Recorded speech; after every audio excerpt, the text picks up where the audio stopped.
The bodyguard wasn't watching the door for threats. He was watching the clock for the ambush, and Vicky was the only person in the restaurant who noticed the fatal pattern. She risked everything to warn the target, collapsing the trap seconds before it snapped shut, but her intervention just traded his death sentence for hers. As she walks to her car in the freezing dark, she realizes the killers she outsmarted are already waiting to collect the debt. If this story pulled you in, make sure to hit that subscribe button so you never miss what's coming next. I've got another unforgettable story dropping tomorrow, and while you're here, jump into the comments and tell me where you're watching from.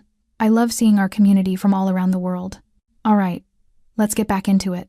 The December cold in the city bit through fabric and flesh alike, sharp as accusation, relentless as debt. It was 9:47 on a Friday night, but inside Donatelli's, the temperature ran 20 degrees warmer, the air thick with seared ribeye, aged scotch, and the particular musk of old money making new arrangements. The atmosphere carried weight, not celebration, but negotiation, the kind of heaviness that clung to gold-framed mirrors and leather booths that had absorbed decades of whispered deals. Sweat traced a slow path down Vicky Warren's spine beneath the starched white shirt required by management, mixing with the drugstore body spray she'd applied 14 hours ago, and the exhaustion she'd been carrying for 3 months straight. She'd been on her feet since the lunch shift began, her body moving through the dining room with the mechanical precision of someone who'd learned to read hunger, impatience, and dismissal in the angle of a wrist or the tap of a finger. Her lower back screamed, her arches throbbed. The professional smile she'd worn for 4 years at this establishment was starting to feel like a mask grafted onto muscle, but she couldn't afford to slow. Not when her tips tonight would determine whether she kept the studio apartment in Ravenswood or started sleeping in her 15-year-old Honda. Not when the electric company's final notice was pinned to her fridge with a magnet shaped like a champagne bottle, ironic, considering she served $30 glasses of Dom Perignon to people who wouldn't remember her face by morning. The main dining room at Donatelli's hummed with its usual Friday crowd. Executives celebrating mergers that might collapse by Monday. Couples performing romance for an audience of one. Politicians dining with donors, their laughter carefully calibrated. Vicky slipped between tables like water finding gaps. A tray balanced perfectly on her left palm. Her movements efficient, her presence deliberately forgettable. She had trained herself in invisibility the way soldiers trained in combat through repetition, observation, and the understanding that survival often meant being overlooked. She cleared the remnants of a $50 appetizer, refilled a water glass before the request could form, smiled at a joke she'd heard 6 times this week, present when summoned, gone before becoming intrusive. That's when the front door opened, pulling cold air and absolute attention into the room. Manfredo Taylor didn't announce himself. He didn't need to. The tailored black suit fit him like armor, the open collar exposing ink that climbed his throat.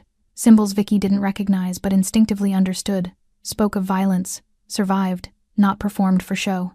His face was weathered, handsome, carved by decisions most people would break under. His eyes moved across the room with the casual efficiency of someone who assessed threats the way others checked the weather. Behind him, his bodyguard filled the doorway, a man built like a wall, expressionless, unremarkable except for his size. Vicky had seen them before. Same corner table, same bottle of Barolo, same silence that made other diners unconsciously lower their voices. Routine was its own kind of security in Manfredo's world. Predictability meant control. She grabbed 2 menus she wouldn't need and approached their usual booth, her feet carrying her through movements she could perform in her sleep. The booth sat in the back corner, positioned so Manfredo could watch both entrances without turning his head. Strategic, intentional. "Good evening, Mr. Taylor." Her voice carried the exact pitch of professional warmth, friendly enough to be respectful, neutral enough to be forgotten. He acknowledged her with a fractional nod, his attention already elsewhere, scanning the room with the attention of a man who understood that comfort bred carelessness. "The usual?" she asked, though she already knew the answer. "Yes." One word. Final as a closed door. The bodyguard settled into the booth across from Manfredo, his bulk making the leather creak. Vicky turned toward the bar, but something made her pause. Some instinct honed by years of watching people pretend. She glanced back. The bodyguard's eyes weren't on Manfredo. They tracked the kitchen door, then the service entrance, then the front windows. His hand rested near the lapel of his jacket, not inside it, but close, ready. His jaw worked slightly, grinding tension between molars. Manfredo reached for his phone. The bodyguard checked his watch. 3 seconds of silence. Then the bodyguard checked it again. Vicky's pulse stumbled. She'd worked enough shifts to know the difference between alertness and anxiety, between protection and coordination. This wasn't a man watching for threats. This was a man watching for timing. She forced herself to move, carrying the drink order to the bar, where Tommy, the weekend bartender, was already pulling the Barolo from the temperature-controlled cabinet. "Table 12 needs the usual," she said, her voice steady despite the cold spreading through her chest. Tommy poured with practiced efficiency, the wine catching light like dark rubies. Vicky watched the bottle fill, her mind racing through possibilities she didn't want to name. 4 years of invisible servitude had taught her to recognize patterns. The husband who ordered his wife's favorite dessert the week before asking for divorce. The business partner who suddenly paid in cash. The regular who tipped 40% the night before skipping town with unpaid tabs across 3 restaurants. People telegraphed intention. Always. You just had to be watching when no one thought you were. She lifted the tray and returned to the corner booth, her approach timed to appear unhurried. Manfredo was reading something on his phone, his expression unreadable. The bodyguard's attention snapped to her arrival, then immediately back to the exits. Vicky set the wine down with the careful precision her job demanded. Neither man acknowledged her. She should have walked away. Should have returned to table 7 where the anniversary couple needed dessert menus. Should have stayed invisible, stayed safe, stayed silent. But her feet wouldn't move, because she'd just seen the bodyguard check his watch again. And this time, his lips had moved, counting down numbers only he could hear. Vicky forced herself to walk away from the corner booth, the wine bottle now empty on her tray, her pulse beating a rhythm that had nothing to do with exhaustion. Table 7. Anniversary couple, dessert menus, normal tasks performed by normal people on normal nights. Except nothing about tonight felt normal anymore. She delivered the menus with her practiced smile, recited the specials she could perform in her sleep, and retreated toward the kitchen. But her mind wasn't on tiramisu or creme brulee. It was cataloging details her conscious brain hadn't wanted to process. The bodyguard had checked his watch 4 times in 6 minutes. Not the casual glance of someone bored or impatient. Precise checks, timed intervals, the kind of repetition that indicated synchronization with something or someone outside these walls. Vicky pushed through the swinging kitchen doors, the blast of heat and noise offering temporary cover. Line cooks shouted orders. Dishes clattered. Steam rose from industrial sinks. She set her tray down with shaking hands and pressed her palms flat against the stainless steel counter, forcing herself to breathe. You're imagining things. Tired, paranoid, seeing patterns that aren't there. But she'd learned to trust her instincts in a harder school than most people attended. Her father had been a compulsive liar, the kind who could look you straight in the eye and sell you fiction as fact. By age 12, Vicky had learned to watch hands instead of faces, to listen for hesitations between words, to notice when someone's body contradicted their mouth. That skill had saved her from bad relationships, worse roommates, and customers who smiled while planning to skip out on their bills. It had made her invaluable at Donatelli's, where discretion was currency, and the ability to read a room meant the difference between 20% tips and 50. And right now, every instinct she possessed was screaming that something catastrophic was unfolding 30 feet away. She grabbed a water pitcher, the universal excuse for approaching any table, and moved back into the dining room. Table 9 needed refills. Table 6 wanted their check. She serviced both while keeping the corner booth in her peripheral vision. Manfredo sat with the stillness of a man who'd learned early that unnecessary movement revealed weakness. His wine remained untouched, his phone now face down on the table.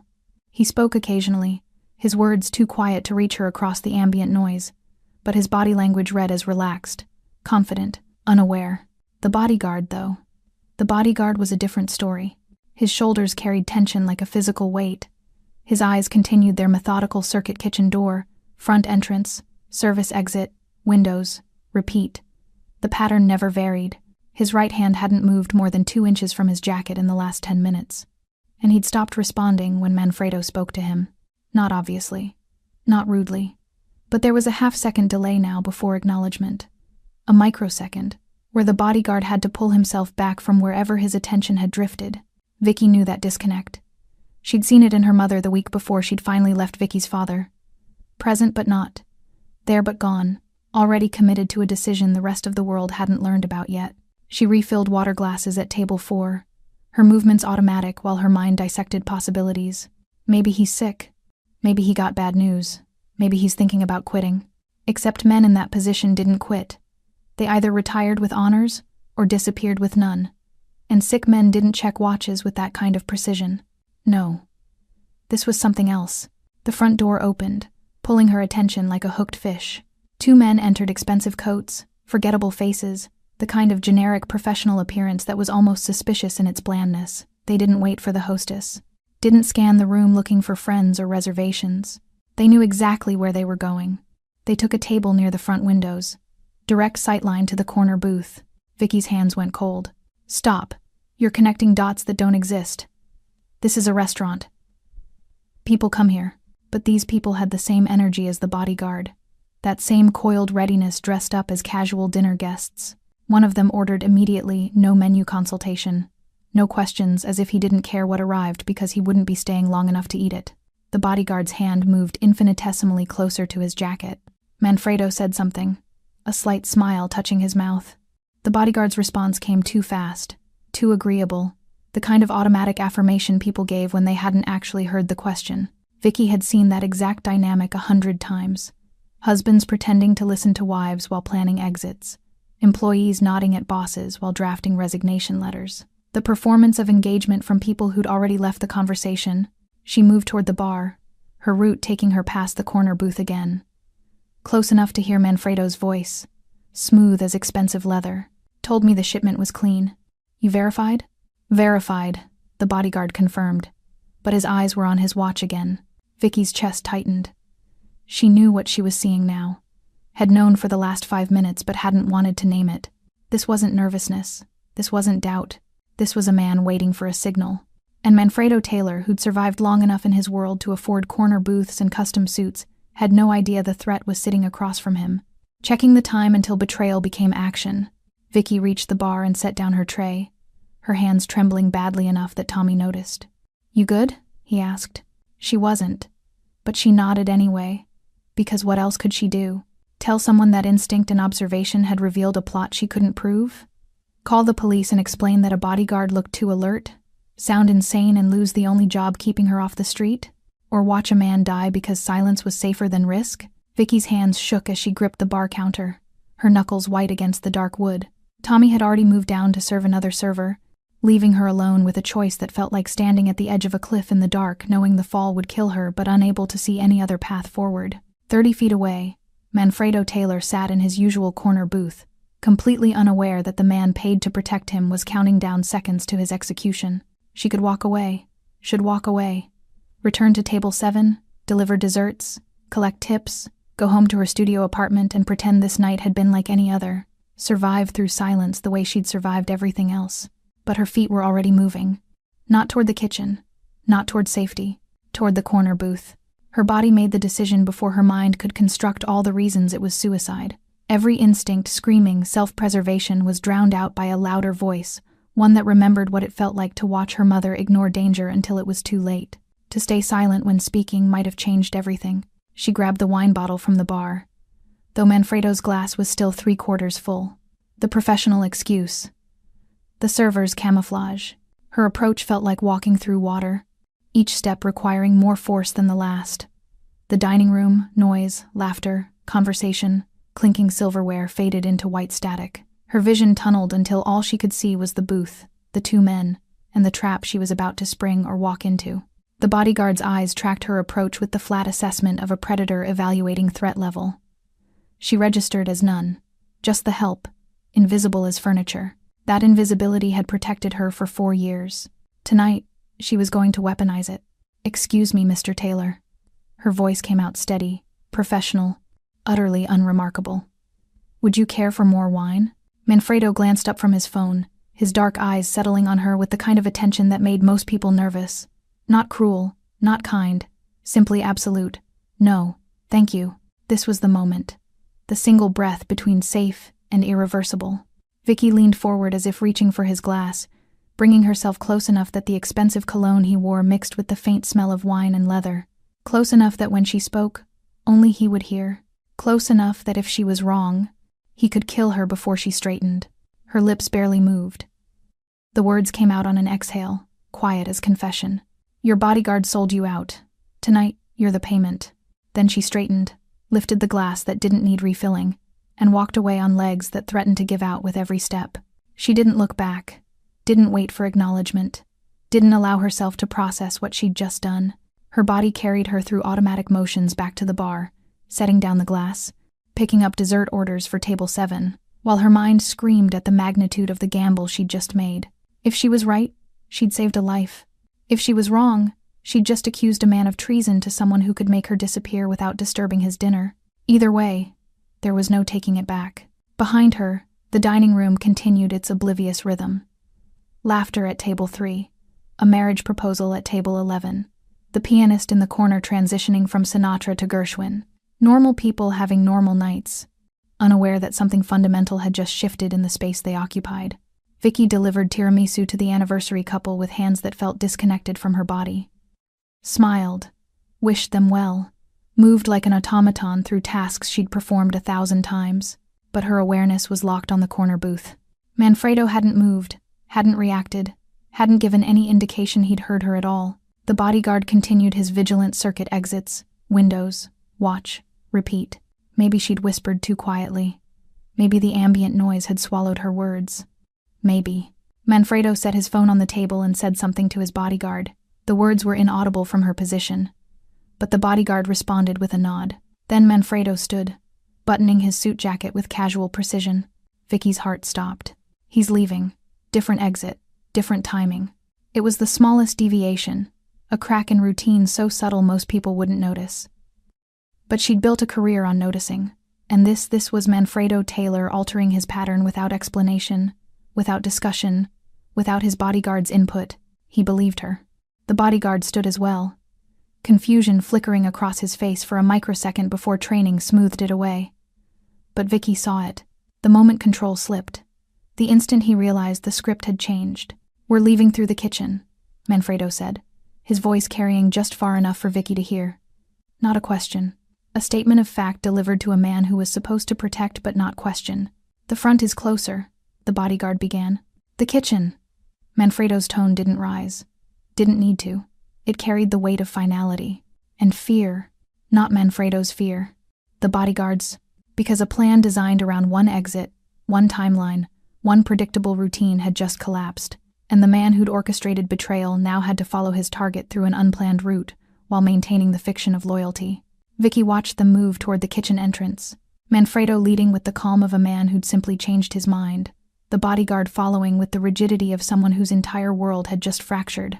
The two men at the front table, the ones who'd arrived with too much purpose and too little interest in food, shifted in their seats.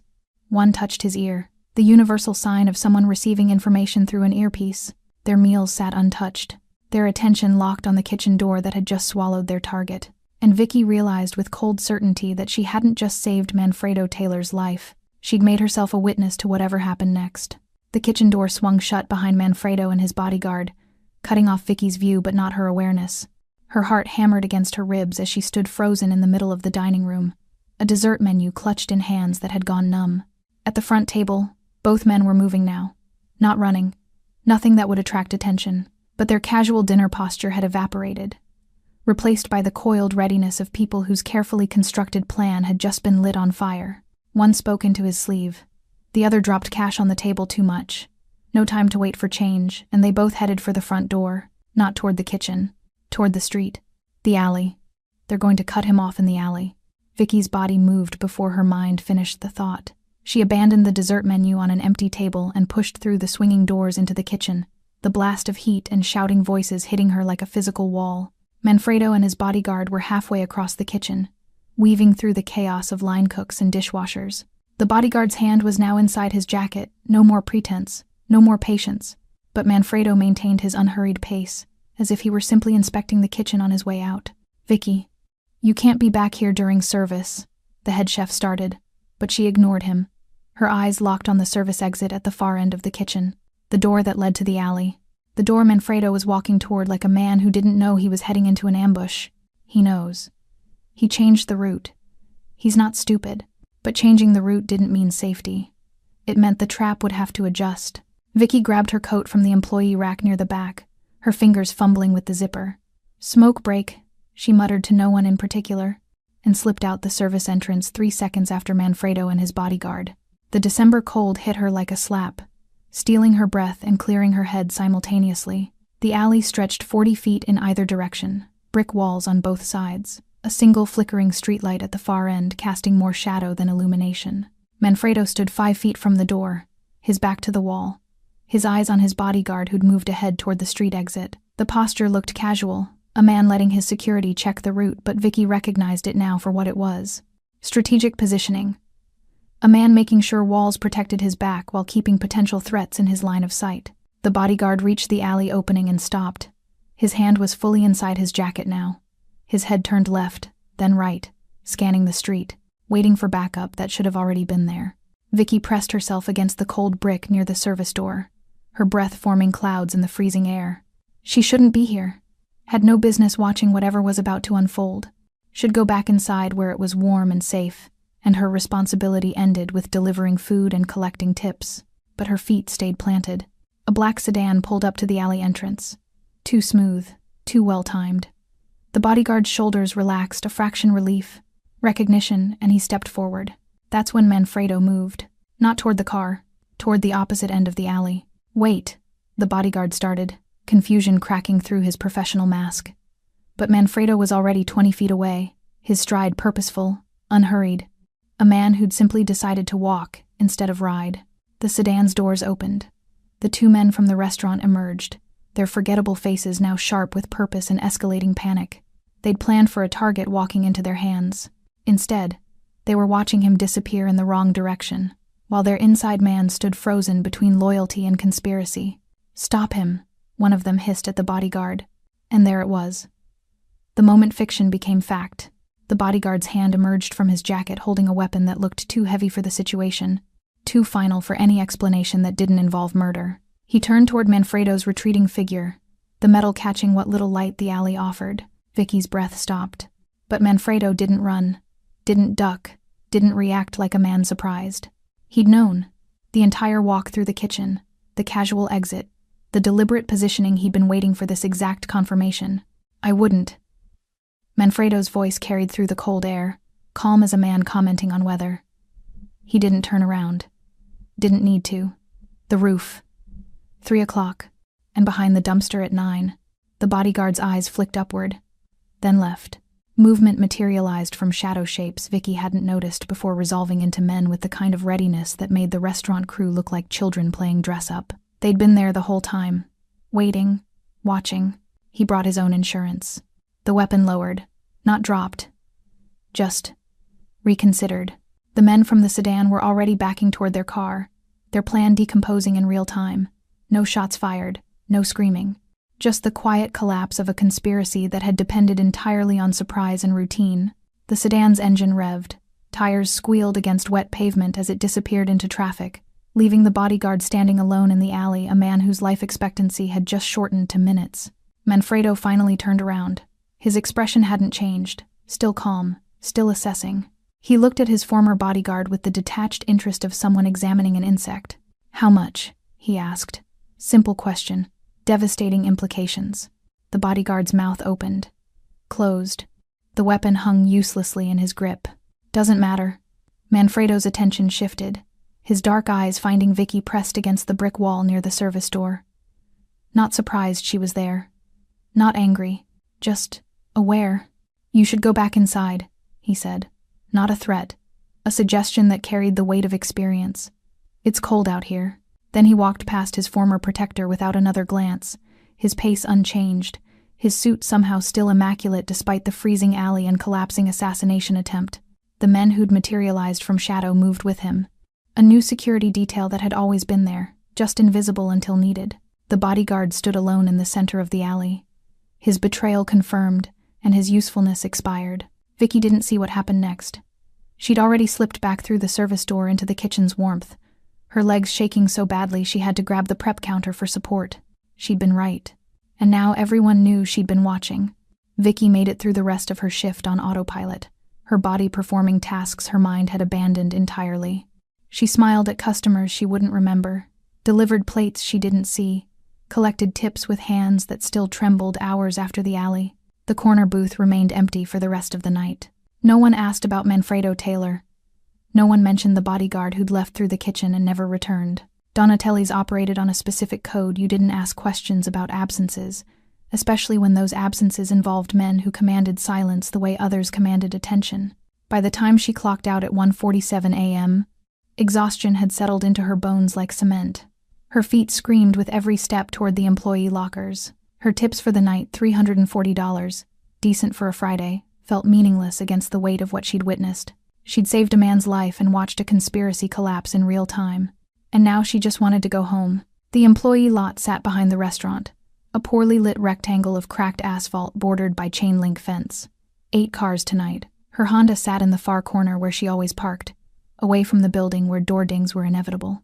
The December cold had somehow gotten worse, dropping below 20 degrees, turning her breath into thick clouds. Vicky pulled her coat tighter and started across the lot, her keys already in her hand, apartment key positioned between her knuckles the way her mother had taught her before Vicky was old enough to understand why. That instinct, ingrained by years of closing shifts and empty parking lots, saved her life. She heard it before she saw it. The shift of weight, the scrape of shoe against asphalt. Movement where there should have been stillness. A man stepped out from between 2 cars, blocking her path to her Honda. Tall, heavy coat, face partially obscured by a raised collar, and the lot's terrible lighting. Vicky stopped walking. Her pulse kicked into overdrive. Long shift? His voice carried false friendliness, the kind that made her skin crawl. She didn't answer. Survival instinct screamed at her to turn around, go back inside, find witnesses and light and people. But a second man had materialized behind her, cutting off retreat. They waited. They knew when my shift ended. "We just want to talk," the first man said, taking a step closer. "About what you saw tonight." Her throat closed. Every self-defense lesson she'd half learned from YouTube videos evaporated from her memory. She was exhausted, outnumbered, trapped in a parking lot that suddenly felt 1,000 miles from safety. "I didn't see anything." The lie came out shakier than she'd intended. "That's not what we heard." Another step, close enough now that she could smell cigarettes and something chemical, cologne, or cleaning product. She couldn't tell. "See, we have a problem. Our business got interrupted." And someone whispered something they shouldn't have. Vicky's hand tightened around her keys, the metal biting into her palm. "I don't know what you're talking about." "Sure you don't." His tone shifted, friendly mask dropping. "But here's the thing about witnessing stuff that's none of your business. Witnesses make people nervous, and nervous people do stupid things." The man behind her moved closer. She could feel his presence like pressure against her spine. "So we need to make sure," the first man continued, "that you understand keeping your mouth shut isn't optional. It's survival." "I won't say anything." Her voice barely rose above a whisper. "I swear, I just want to go home." "Yeah, we'll make sure you get there safe." The smile that accompanied those words held no warmth. "Right after we have a longer conversation, somewhere more private. This is how it happens. This is how people disappear." Vicky's mind raced through impossible options. Run, but where? Scream, but who would hear? Fight, but against 2 men twice her size? The first man reached for her arm. "I wouldn't." The voice came from the darkness near the fence line, calm and absolute in its authority. All 3 of them froze. Manfredo Taylor stepped into the weak circle of streetlight, his black suit somehow still immaculate despite the late hour. He wasn't alone. 2 men flanked him, not the obvious muscle from the alley, but quieter presence that felt infinitely more dangerous. "This doesn't concern you," the man closest to Vicky said, but uncertainty had crept into his voice. She whispered in my ear. Manfredo's tone carried the patience of someone explaining obvious facts to slow children. "That makes her my concern. We're just having a conversation." "No." Manfredo moved closer, his stride unhurried. "You're making a mistake. The kind that shortens lifespans." The 2 men exchanged glances. Whatever hierarchy they answered to, whatever plan they'd been following, was colliding with a reality they hadn't prepared for. "Walk away," Manfredo continued. "Now, while you still can." For 3 seconds, the parking lot held its breath. Then the men moved, backing toward a sedan Vicky hadn't noticed parked near the street. No running, no threats. Just the quiet retreat of people who'd suddenly realized they'd miscalculated badly. The sedan pulled away with deliberate slowness, taillights disappearing around the corner. Vicky's legs gave out. She would have hit the asphalt if one of Manfredo's men hadn't caught her arm, steadying her with surprising gentleness. "You followed me," she managed, her voice hoarse. "Yes." Manfredo studied her with those dark eyes that saw too much. "You noticed a threat I'd missed. That makes you either remarkably perceptive or remarkably foolish." You saw what everyone else missed." He gestured toward her Honda. "Get in your car. Follow us." "What? No. I just want to go home." "You can't. Not cruel, just factual. Not anymore. Those men know where you work, which means they know where you live. Your routine, your schedule. Everything that made you invisible is now what makes you vulnerable." The truth of it hit like ice water. She'd stepped out of the shadows to whisper a warning, and now the shadows wouldn't take her back. "What am I supposed to do?" The question came out broken, exhausted. Manfredo's expression softened fractionally. "Tonight, you come with me somewhere safe. Tomorrow, we figure out what happens to someone who saved my life at the cost of their own anonymity." He turned toward a black Mercedes idling near the lot entrance, then paused. "You were right, by the way, about the bodyguard." His voice carried something that might have been respect. Most people wouldn't have noticed. Fewer would have spoken. "I wish I hadn't," Vicky whispered. "No." Manfredo met her eyes. "You don't. Not really. Because staying silent would have killed me. And living with that, with knowing you could have acted and didn't, that's worse than any danger you're facing now." Then he walked away, leaving Vicky standing in an empty parking lot, her keys still clutched between shaking fingers, her invisibility shattered beyond repair. Vicky followed the Mercedes through streets she'd driven 1,000 times but had never seen like this, empty, hostile, full of shapes that could be threats or shadows or nothing at all. Her hands gripped the steering wheel so tightly her knuckles ached, her eyes flicking between the red taillights ahead and her rearview mirror, searching for headlights that followed too closely or turned too many of the same corners. Every instinct screamed that she was making a catastrophic mistake. Getting in her car and following a Mafia boss to an unknown location wasn't survival, it was suicide with extra steps.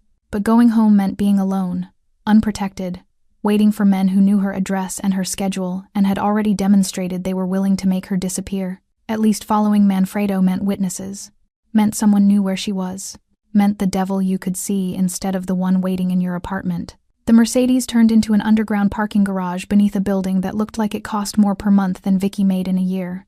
Glass and steel and the kind of quiet wealth that didn't need to announce itself. The gate lifted without anyone pressing a button, and Vicky followed the taillights down 2 levels into fluorescent-lit concrete that smelled of expensive cars and industrial cleaner. She parked where Manfredo's driver indicated, between the Mercedes and a Range Rover that probably cost more than her entire life, and sat for 5 seconds with her engine running, giving herself one last chance to flee. But where would she go? Back to her studio apartment with its flimsy lock and ground-floor windows? To a friend's couch, dragging danger to people who'd never asked for it? To the police, to report that she'd witnessed a crime that left no evidence and involved people who made problems disappear? She turned off the engine. Manfredo waited near the elevator, his patience seemingly infinite. When she finally emerged from her Honda, aware of how out of place her 15-year-old car looked in this garage, he simply gestured toward the open elevator doors. No threats, no pressure, just an invitation that felt like inevitability. The elevator climbed in silence, the only sound the mechanical hum and Vicky's too loud breathing. Manfredo's 2 men stood like bookends, their presence somehow both comforting and terrifying. They'd protected her in the parking lot. They could just as easily be the ones making sure she didn't leave. The doors opened directly into a penthouse apartment that redefined every assumption Vicky had about how the other half lived. Floor-to-ceiling windows overlooked the city, lights spreading like jewels on black velvet. The furniture was minimal but clearly expensive, the kind that looked simple because someone had spent a fortune making it appear effortless. Art that Vicky suspected was real hung on walls, painted colors she didn't have names for. "Sit."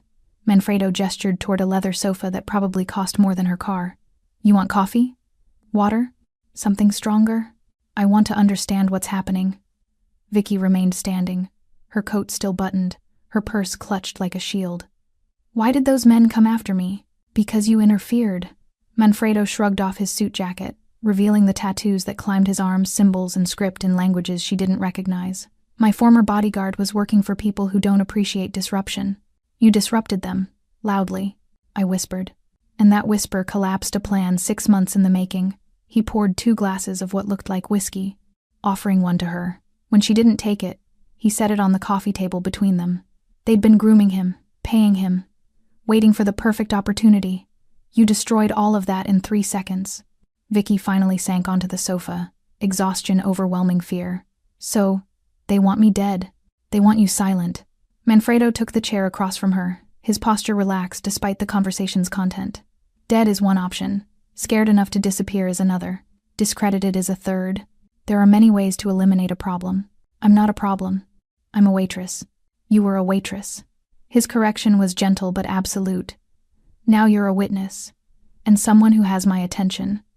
Those two things make you exponentially more complicated. The weight of it settled over her like concrete. She'd gone to work yesterday morning as Vicky Warren, invisible server, struggling to pay rent and survive another double shift. She'd go to bed tonight if she slept at all, as someone dangerous people wanted silenced. I didn't ask for this. Her voice cracked. No one does. Manfredo leaned forward, his elbows on his knees, his dark eyes holding hers with uncomfortable intensity. But you acted anyway. You saw danger and chose to speak instead of staying safe. That takes a specific kind of courage. It takes stupidity. Sometimes those are the same thing. A slight smile touched his mouth. There and gone. The question now is what happens next. Vicky forced herself to meet his gaze. You tell me. You're the one who brought me here. I brought you here because I owe you a debt. You saved my life. That's not something I take lightly. He picked up his glass, studying the amber liquid. So I'm offering you a choice. 2 paths. Both have consequences. Her chest tightened. I'm listening. First option, I make you disappear. New city, new name, new life. I have resources that can accomplish that. You'd be safe, but you'd lose everything. Your job, your apartment, your history. Everyone you know would have to believe you simply left. He paused, letting that sink in. You'd be invisible again. But this time by design, not by default. The thought of vanishing, becoming someone else, somewhere else, felt like death by another name. And the second option? Manfredo set down his glass with careful precision. You step into my world, fully, completely. I protect you, train you, teach you how to operate in spaces where perception is currency and silence is survival. You become someone people notice, but for the right reasons. You mean work for you. I mean learn from me. His tone sharpened. There's a difference. You already have the instincts. You proved that tonight. But instincts without training get people killed. Vicky's mind raced through implications she didn't fully understand. And if I say no to both, then you walk out that door and handle whatever comes next on your own. Manfredo's expression revealed nothing. I won't stop you, won't force you, but those men in the parking lot won't be the last. And next time, I might not be there. The apartment's silence pressed against her ears. Outside those floor-to-ceiling windows, the city continued its oblivious existence, people sleeping, working, living lives where the biggest decision was what to eat for breakfast. Vicky had lost that luxury the moment she'd leaned close and whispered a warning. Why? The question came out hoarse. Why offer me anything? You don't know me. Don't owe me beyond tonight. Manfredo stood, moving to the windows, his silhouette dark against the city lights. Because most people wouldn't have done what you did. They'd have stayed silent, stayed safe, stayed invisible. You chose differently. That tells me something about who you are. It tells you I'm an idiot. It tells me you're someone who acts when action matters. He turned back to face her. Those people are rare and valuable, and usually dead by 30 because they don't know how to channel courage into strategy. He crossed back to where she sat, extending his hand, not a threat but an offer. So choose, Vicky Warren. Disappear into safety, or step forward into something you can't predict. But choose knowing that either way, the woman who served tables and blended into backgrounds is gone.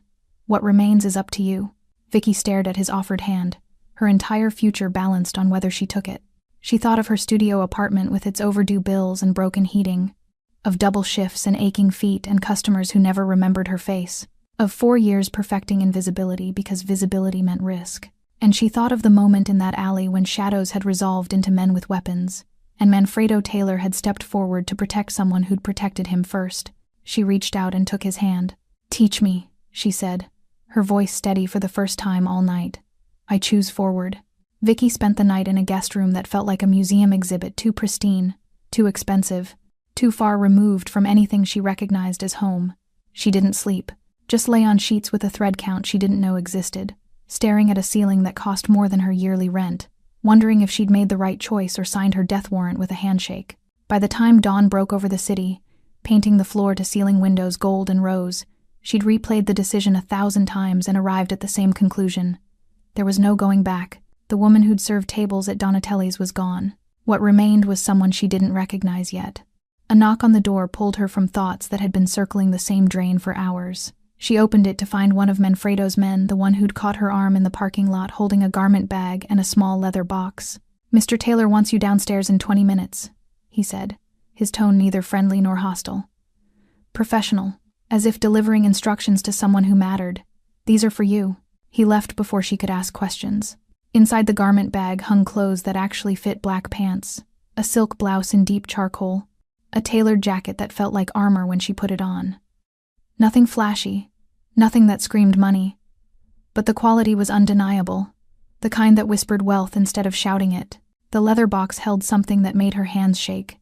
A pendant, small, understated, hanging from a delicate silver chain. The symbol etched into the dark metal meant nothing to her geometric patterns that could have been decorative or could have been a language she didn't speak. But she understood its significance without explanation. This was the mark Manfredo had mentioned. The symbol of protection that would change how the world looked at her. Vicky fastened it around her neck with trembling fingers, the metal cool against her skin. In the mirror, she barely recognized herself. The exhausted waitress in a stained uniform had been replaced by someone who looked like they belonged in places she'd only ever served. The transformation felt like a costume, like playing pretend in someone else's life. 20 minutes. She found Manfredo in the kitchen, a space so immaculate it looked unused, all marble and stainless steel and natural light.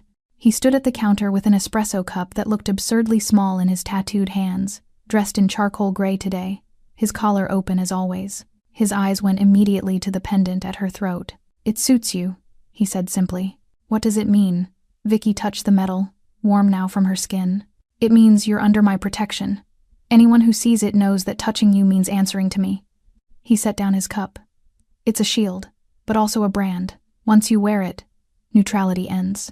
People will choose sides based on whose symbol you carry." The weight of it felt heavier than the actual metal. "Can I take it off?" "Anytime you want. But the knowledge that you wore it, that stays. You can remove the symbol, but not what it represents." Vicky's hand dropped. "So I'm marked either way." "You were marked the moment you whispered in my ear." Manfredo moved to the counter, pouring a second espresso from a machine that probably cost more than her Honda. "This just makes it official, visible. Gives you armor instead of leaving you exposed." He handed her the cup. She took it automatically, the porcelain delicate enough to feel dangerous in her grip. "We're going out today," he continued. "Places you've probably walked past 1,000 times but never entered. I need you to see how the pendant changes interactions, how doors open differently, how people's eyes shift when they notice what you're wearing." "Why?" The espresso burned her tongue, bitter and strong. "Because understanding power means observing it first." He grabbed his jacket from the back of a chair. "You can't navigate this world if you don't see how it operates. And you can't protect yourself if you don't know what the symbol around your neck actually does." 20 minutes later, Vicky sat in the back of the Mercedes, watching the city pass outside tinted windows. The morning commute clogged the streets, people rushing to jobs, to lives, to routines she'd been part of yesterday and was 1,000 miles from today. Their first stop was a coffee shop in the financial district, not a chain, a place with imported beans and minimal signage, and the kind of clientele that wore suits worth more than cars. Manfredo held the door for her, a gesture that would have seemed chivalrous if it hadn't felt like a test. Inside, the barista's eyes went immediately to the pendant at Vicky's throat. The change was microscopic but unmistakable. His posture straightened. His smile shifted from service industry automatic to something more genuine, more careful. "Good morning," he said, and the deference in his voice made Vicky's skin crawl. "What can I get you?" She ordered the same coffee she'd ordered 1,000 times, basic, cheap, unremarkable. But when it arrived, it came in a real cup instead of paper, with a small biscotti she hadn't asked for, with attention that felt unearned. "Notice anything?" Manfredo asked quietly as they left, his own coffee untouched. "He was scared," Vicky said. "Respectful," Manfredo corrected. "There's a difference. Fear makes people unpredictable. Respect makes them careful. That pendant tells people you're connected to someone who values control over chaos. They adjust accordingly." The day continued like that, a curated tour through a city she thought she knew. A restaurant where the host seated them immediately despite a 40-minute wait. A boutique where the owner greeted Manfredo by name and offered Vicky champagne she didn't want. A gallery where art she'd never afford suddenly felt accessible simply because of the metal against her collarbone. By afternoon, Vicky felt like she was drowning in attention she hadn't earned. Every interaction was performance. Every smile calculated. Every gesture of respect felt like a debt she didn't know how to repay. "I hate this," she said finally, standing outside a building she recognized Donatelli's, her former workplace, the restaurant where everything had started. "Good," Manfredo said. "That means you understand the weight. People who enjoy this kind of power are dangerous. People who fear it are smart." He gestured toward the familiar entrance. "One more stop. This one matters most." Vicky's stomach clenched. "I can't go in there. I just quit without notice. Without explanation. You're not here to apologize." Manfredo's tone was firm. "You're here to show them who you've become, to prove that invisibility was a choice you made, not a limitation you accepted." The door opened before she could protest further. Inside, the lunch shift was in full chaos. Servers moved with the same mechanical precision she'd perfected, the same exhaustion she'd carried, the same invisibility she'd weaponized. And then they saw her. Saw the clothes that fit like armor. Saw the pendant at her throat. Saw her standing next to Manfredo Taylor as if she belonged there. The head server, Angela, who'd trained Vicky 4 years ago, stopped mid-stride, her tray balanced, her expression shifting through confusion to recognition to something that might have been respect. "Vicky," she said, the name a question. "Angela." Vicky's voice was steady, carrying across the dining room with authority she didn't know she possessed. "I came to return this." She pulled her work shirt from her bag, washed, folded, no longer needed, and set it on the host stand. "Thank you for everything you taught me. I'm done serving." Then she turned and walked out, Manfredo beside her, leaving behind 4 years of invisibility and stepping fully into a world that would never let her hide again. The training began the next morning in a way that shattered every expectation Vicky had built from movies and television.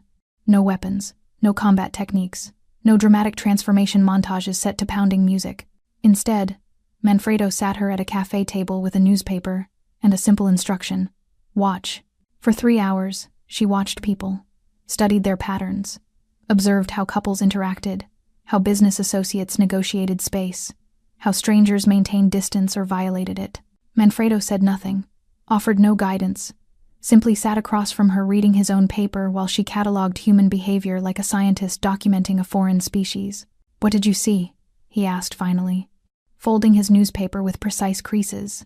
Vicky's mind raced through observations she wasn't sure mattered. The couple at table 4, they're breaking up. She keeps checking her phone. He keeps trying to make eye contact. The businessman at the counter ordered decaf, but told his caller he was on his 3rd espresso, which means he's lying about working late.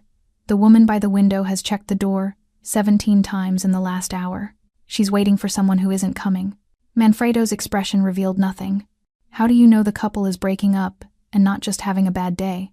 Because she angled her body away from him 3 minutes after they sat down. People lean toward what they want and away from what they're leaving. She's already gone. She just hasn't said it yet. And the businessman? Decaf at 10 in the morning means sleep problems or health concerns. But claiming caffeine means he needs an excuse for being unavailable.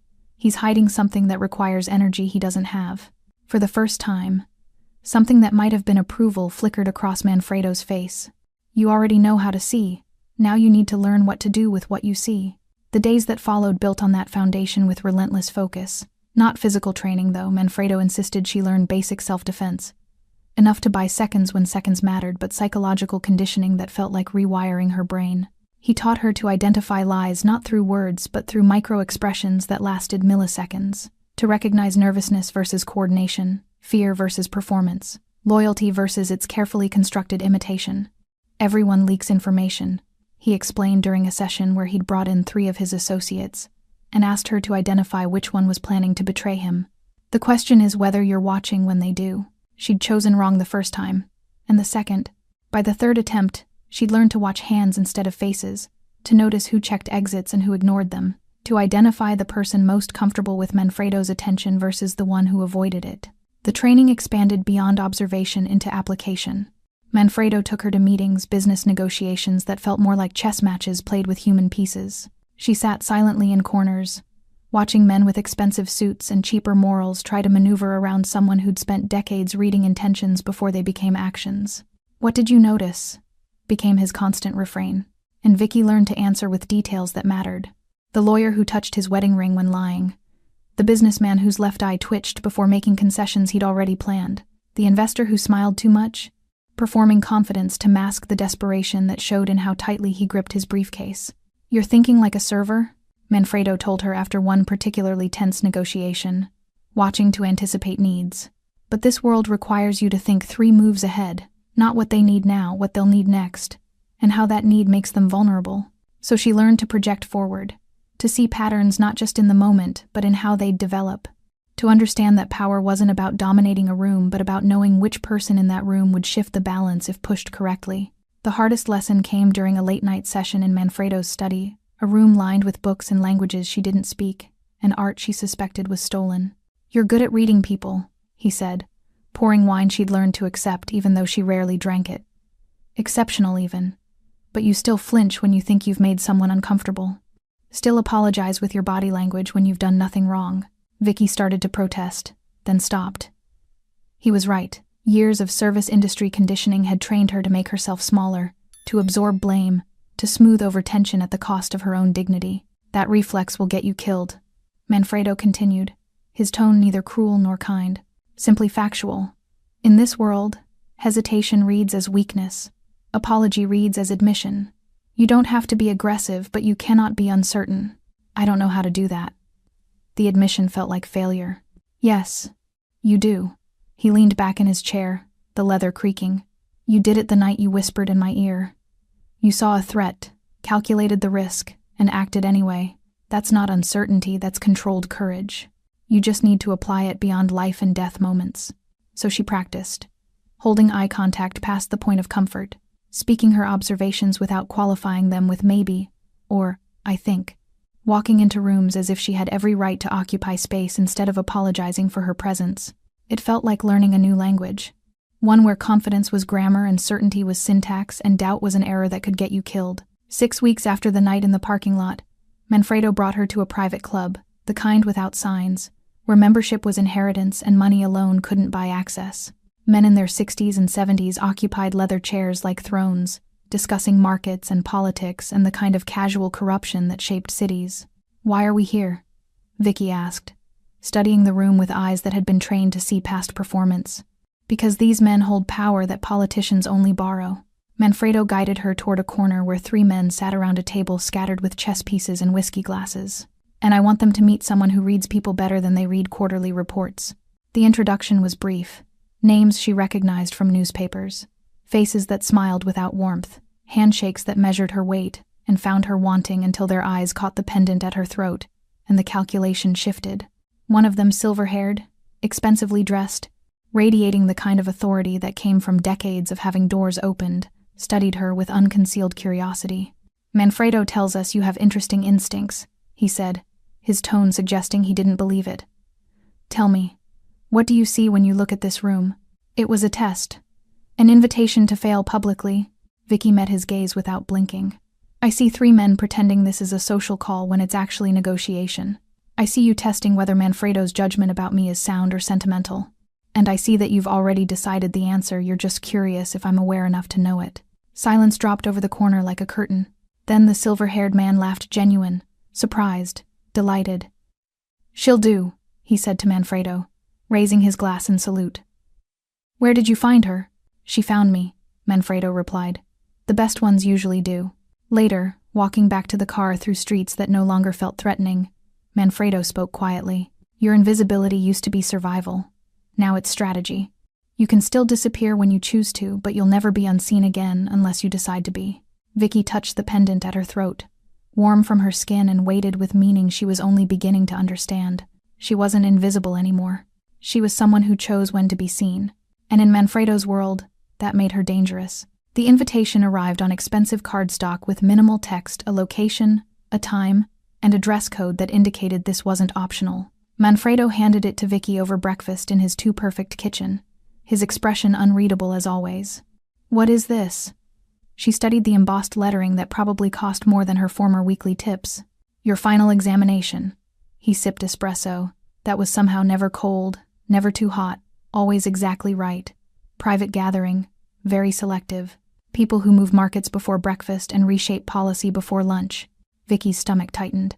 "And I'm invited because I recommended you, because the men you met at the club were impressed enough to be curious, and because perception is the real currency in rooms like this, and you've learned to read it fluently."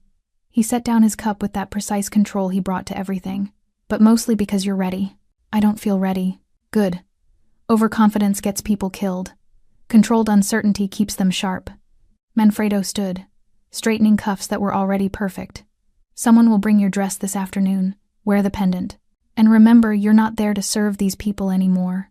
You're there as an equal who happens to see what they're trying to hide. The dress arrived at 4, black, elegant, expensive enough to make her hands shake when she touched the fabric. It fit like it had been made for her body specifically, which it probably had been. The kind of garment that transformed posture, that made slouching feel like desecration. By 7, she stood in front of floor-to-ceiling mirrors, barely recognizing the woman reflected back. The exhausted waitress had been completely erased. What remained looked like someone born into rooms that required invitation, not someone who'd spent years serving people in them. The pendant gleamed against her collarbone, a statement and a warning. The gathering took place in a penthouse that made Manfredo's look modest. Art that belonged in museums hung on walls. Windows offered views that turned the city into a toy model. Men in tuxedos and women in gowns that cost more than vehicles moved through spaces designed to remind them they'd won capitalism's lottery. Vicky entered beside Manfredo, and heads turned. Not because she was beautiful, though the dress and the training had taught her to carry herself like someone who deserved attention, but because she was unknown, a variable in an equation these people thought they'd already solved. Who is she? The whisper reached her from a cluster of women whose jewelry could fund small nations. Manfredo's new protégé, apparently. Protégé. The word carried skepticism. Is that what we're calling it? Vicky kept her expression neutral, her training kicking in like muscle memory. Let them speculate. Let them make assumptions. People revealed more about themselves through their questions than they ever did through their answers. Manfredo introduced her strategically, not to everyone, but to specific people whose attention mattered. A federal judge who smiled like a predator. A philanthropist whose charity work masked business interests that would make headlines if exposed. A tech CEO who'd built empires on contracts most people didn't know existed. Each conversation followed similar patterns. Polite questions designed to measure her worth. Veiled comments meant to establish hierarchy. Observations that were really interrogations. And Vicky met them all with the tools Manfredo had spent weeks sharpening. When the judge asked what she did, she replied, "I pay attention. Most people don't." Simple, true, impossible to dismiss. When the philanthropist suggested she must be overwhelmed by such company, she smiled and said, "I've spent years watching powerful people. The setting is new. The patterns are familiar. Polite, firm, refusing the diminishment disguised as concern." When the tech CEO tried to corner her with technical questions clearly meant to expose ignorance, she redirected, "I'm not here to discuss what you do. I'm here to understand why you do it. The technology is just tool. The motivation is what matters." It disarmed him completely. By the time dinner was announced, a 12-course affair that would take 3 hours, Vicky had been observed, measured, tested, and tentatively accepted. Not fully, not without reservation, but the room had decided she wasn't an accident or decoration. She was someone worth watching. Dinner seated her between a venture capitalist and a politician whose name she recognized from corruption investigations that had somehow never resulted in charges. Both men initially addressed their conversation around her, as if she were furniture positioned between them. Then the politician made a mistake. He was negotiating something with the venture capitalist, details deliberately vague, but clearly involving money moving through channels that avoided scrutiny. The kind of deal that happened in rooms like this precisely because rooms like this understood discretion. "The timeline concerns me," the venture capitalist said, cutting into beef that probably cost $100 per ounce. 6 months is aggressive. It's necessary. The politician's smile never wavered. The election cycle demands it. Vicky watched the exchange with the focused attention Manfredo had trained into her bones, and she saw what neither man realized: they were revealing the venture capitalist's left hand trembled slightly when discussing timeline. The politician checked his watch twice in 30 seconds when defending necessity. Fear versus performance. Desperation disguised as confidence. "Forgive me," she said quietly, and both men turned to her as if remembering she existed. "But you're negotiating a timeline neither of you actually believes is achievable. You," she addressed the venture capitalist, "know the infrastructure isn't ready, which is why your hand shakes when you commit to dates. And you," turning to the politician, "need this completed before oversight committees change hands after the election, which is why you keep checking time you don't actually have." Silence dropped over their section of the table like a guillotine. The venture capitalist's fork paused halfway to his mouth. The politician's practiced smile fractured at the edges. You're both posturing, Vicky continued, her voice carrying confidence she'd learned to perform even when her pulse hammered. Why not negotiate actual timelines based on actual capabilities instead of political theater? For 3 seconds, she thought she'd miscalculated catastrophically. Then the venture capitalist laughed short, surprised, genuine. She's right. I can't deliver in 6 months. 9, maybe. The politician's smile reformed into something more authentic. 9 works. If you can guarantee it.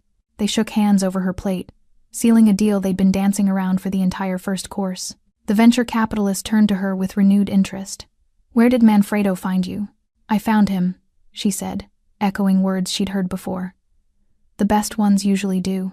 After dinner, the gathering fragmented into smaller conversations, deals made in corners, alliances formed over drinks, the real business of the evening happening away from the formal performance of the meal.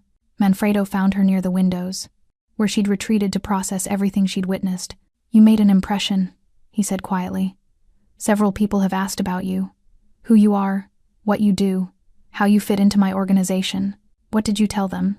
That you see what they'd prefer stayed hidden, and that you're someone they'd be wise to treat carefully. He studied her profile against the city lights. You did well tonight, better than well. You held your ground in a room designed to make people feel small. Vicky touched the pendant at her throat. I still feel like I'm pretending. Everyone in this room is pretending. The difference is you know it and they've forgotten.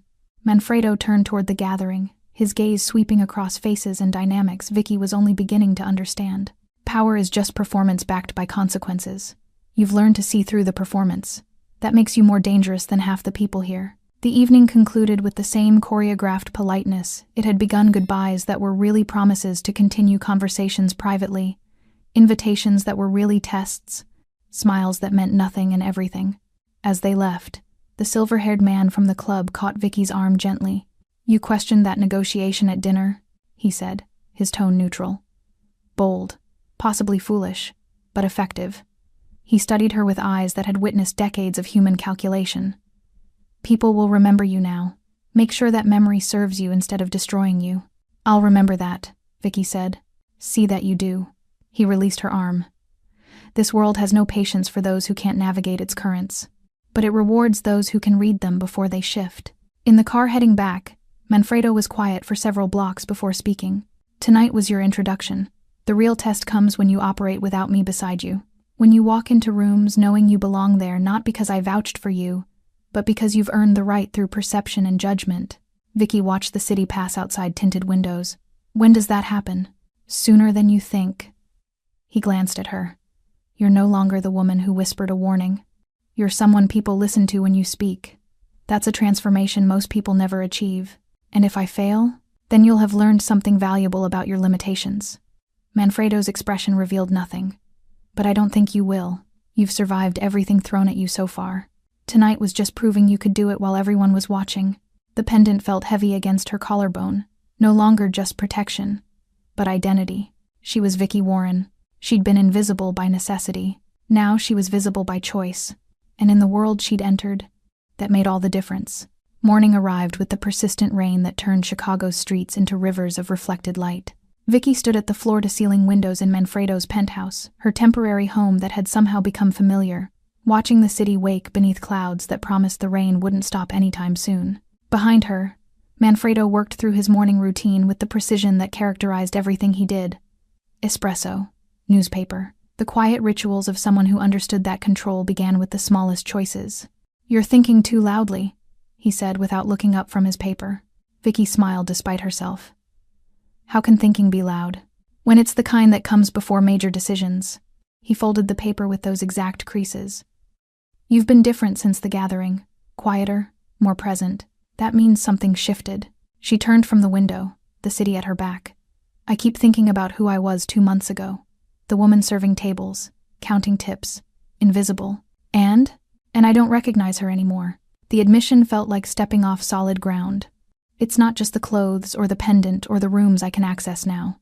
It's how I think, how I move, how I respond when someone tries to diminish me. She touched the pendant without thinking.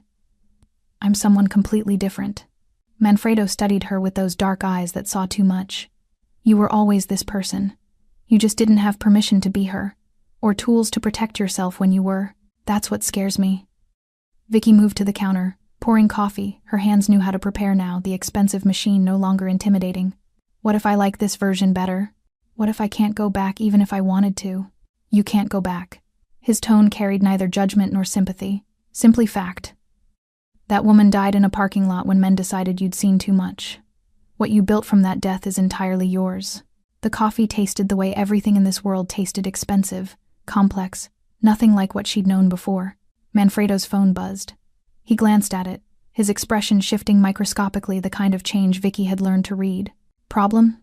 She asked. Opportunity. He set the phone down. There's a negotiation happening this afternoon. Small meeting, delicate circumstances.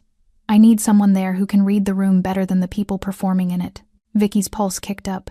You want me to go alone? I want you to do what you've been trained to do. Watch, analyze, report what you see that others miss. He poured his own coffee, the ritual somehow calming despite what he was proposing. It's time to see if you can operate without me as safety net. The address led to an office building in the financial district, glass and steel, and the kind of generic corporate luxury that made every floor look identical. Vicky entered wearing the armor of expensive clothes and the pendant that announced protection before she spoke a word.